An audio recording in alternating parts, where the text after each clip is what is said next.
जय श्री कृष्ण। अध्याय 4 श्लोक 16। अनुवाद। कर्म क्या है और अकर्म क्या है, इसे निश्चित करने में बुद्धिमान व्यक्ति भी मोहग्रस्त हो जाते हैं। अतएव मैं तुमको बताऊंगा कि कर्म क्या है, जिसे जानकर तुम सारे अशुभ से मुक्त हो सकोगे। तात्पर्य: कृष्ण भावनामृत में जो कर्म किया जाए वह पूर्ववर्ती प्रमाणिक भक्तों के आदर्श के अनुसार होना चाहिए। इसका निर्देश 15वें श्लोक में किया गया है। ऐसा कर्म स्वतंत्र क्यों नहीं होना चाहिए, इसकी व्याख्या अगले श्लोक में की गई है। कृष्ण भावनामृत में कर्म करने के लिए मनुष्य को उन प्रमाणिक पुरुषों के नेतृत्व का अनुगमन करना होता है जो गुरु परंपरा में हो। जैसा कि इस अध्याय के प्रारंभ में कहा जा चुका है, कृष्ण भावनामृत पद्धति का उपदेश सर्वप्रथम सूर्यदेव को दिया गया, जिन्होंने इसे अपने पुत्र मनु से कहा। मनु ने इसे अपने पुत्र इक्ष्वाकु से कहा और यह पद्धति तब से इस पृथ्वी पर चली आ रही है। अतः परंपरा के पूर्ववर्ती अधिकारियों के पदचिन्हों का अनुसरण करना आवश्यक है, अन्यथा बुद्धिमान से बुद्धिमान मनुष्य भी कृष्ण भावनामृत के आदर्श कर्म के विषय में मोहग्रस्त हो जाते हैं। इसलिए भगवान ने स्वयं ही अर्जुन को कृष्ण भावनामृत का उपदेश देने का निश्चय किया। अर्जुन को साक्षात भगवान ने शिक्षा दी। अतः जो भी अर्जुन के पद चिन्हों पर चलेगा वह कभी मोहग्रस्त नहीं होगा। कहा जाता है कि अपूर्ण प्रायोगिक ज्ञान के द्वारा धर्म पथ का निर्णय नहीं किया जा सकता। वस्तुतः धर्म को केवल भगवान ही निश्चित कर सकते हैं। धर्म अपूर्ण चिंतन द्वारा कोई किसी धार्मिक सिद्धांत का निर्माण नहीं कर सकता। मनुष्य को चाहिए कि ब्रह्मा, शिव, नारद, मुनि, मनु, चारों कुमार, कपिल, प्रहलाद, भीष्म, शुकदेव गोस्वामी, यमराज, जनक तथा बलि महाराज जैसे महान अधिकारियों के पद चिन्हों का अनुसरण करे। केवल मानसिक चिंतन द्वारा यह निर्धारित करना कठिन है कि धर्म या आत्म साक्षात्कार क्या है। अतः भगवान अपने भक्तों पर अहेतुकी कृपावश स्वयं ही अर्जुन को बता रहे हैं कि कर्म क्या है और अकर्म क्या है। केवल कृष्ण भावनामृत में किया गया कर्म ही मनुष्य को भवबंधन से उबार सकता है। श्लोक 17। अनुवाद। कर्म की बारीकियों को समझना अत्यंत कठिन है, अतः मनुष्य को चाहिए कि वह यह ठीक से जाने कि कर्म क्या है, विकर्म क्या है और अकर्म क्या है। तात्पर्य: यदि कोई सचमुच ही भवबंधन से मुक्ति चाहता है तो उसे कर्म, अकर्म तथा विकर्म के अंतर को समझना होगा।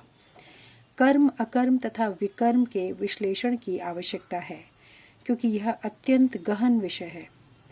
कृष्ण भावनामृत को तथा गुणों के अनुसार कर्म को समझने के लिए परमेश्वर के साथ अपने संबंध को जानना होगा।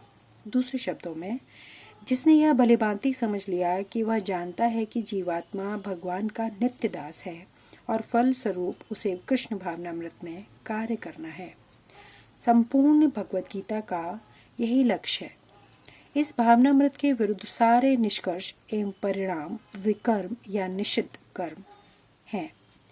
इसे समझने के लिए मनुष्य को कृष्ण भावनामृत के अधिकारियों की संगति करनी होती है और उनसे रहस्य को समझना होता है।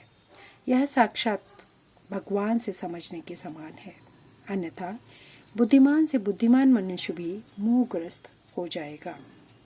श्लोक 18। अनुवाद। जो मनुष्य कर्म में अकर्म और अकर्म में कर्म देखता है वह सभी मनुष्यों में बुद्धिमान है और सब प्रकार के कर्मों में प्रवृत्त रहकर भी दिव्य स्थिति में रहता है। तात्पर्य: कृष्ण भावनामृत में कार्य करने वाला व्यक्ति स्वभावतः कर्म बंधन से मुक्त होता है। उसके सारे कर्म कृष्ण के लिए होते हैं, अतः कर्म के फल से उसे कोई लाभ या हानि नहीं होती। फलस्वरूप वह मानव समाज में बुद्धिमान होता है, यद्यपि वह कृष्ण के लिए सभी तरह के कर्मों में लगा रहता है। अकर्म का अर्थ है कर्म के फल के बिना। निर्विशेषवादी इस भय से सारे कर्म करना बंद कर देता है कि कर्मफल उसके आत्म साक्षात्कार के मार्ग में बाधक न हो।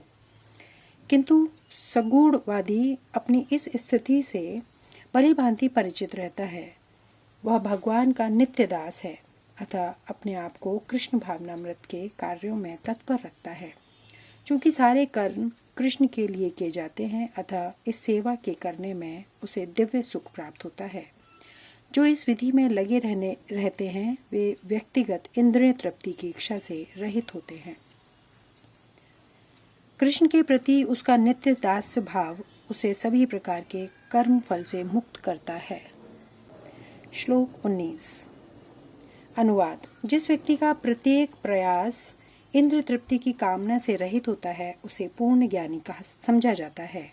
उसे ही साधु पुरुष ऐसा करता कहते हैं जिसने पूर्ण ज्ञान की अग्नि से कर्म फलों को भस्मसात कर दिया है।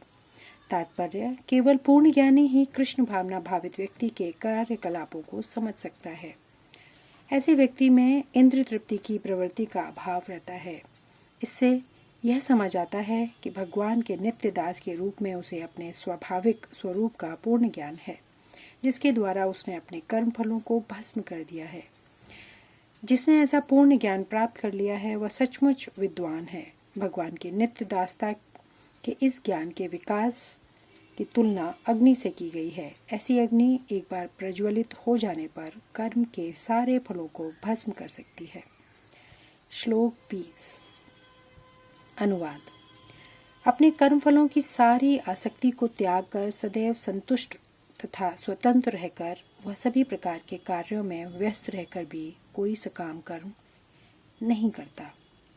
तात्पर्य, कर्मों के बंधन से इस प्रकार की मुक्ति तभी संभव है जब मनुष्य कृष्ण भावना भावित होकर हर कार्य कृष्ण के लिए करे। कृष्ण भावना भावित व्यक्ति भगवान के शुद्ध प्रेमवश की कर्म करता है। फलस्वरूप उसे कर्म फलों के प्रति कोई आकर्षण नहीं रहता।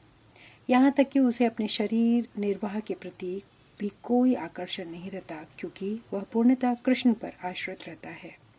वह न तो किसी वस्तु को प्राप्त करना चाहता है और न अपनी वस्तुओं की रक्षा करना चाहता है। वह अपनी पूर्ण सामर्थ्य से अपना कर्तव्य करता है और कृष्ण पर सब कुछ छोड़ देता है।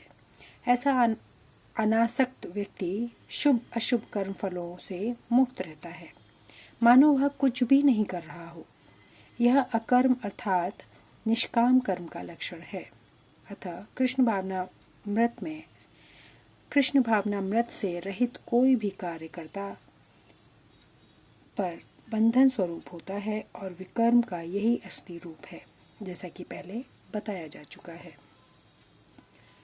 श्लोक 21 से आगे का वर्णन अगले वीडियो में। धन्यवाद। जय श्री कृष्ण।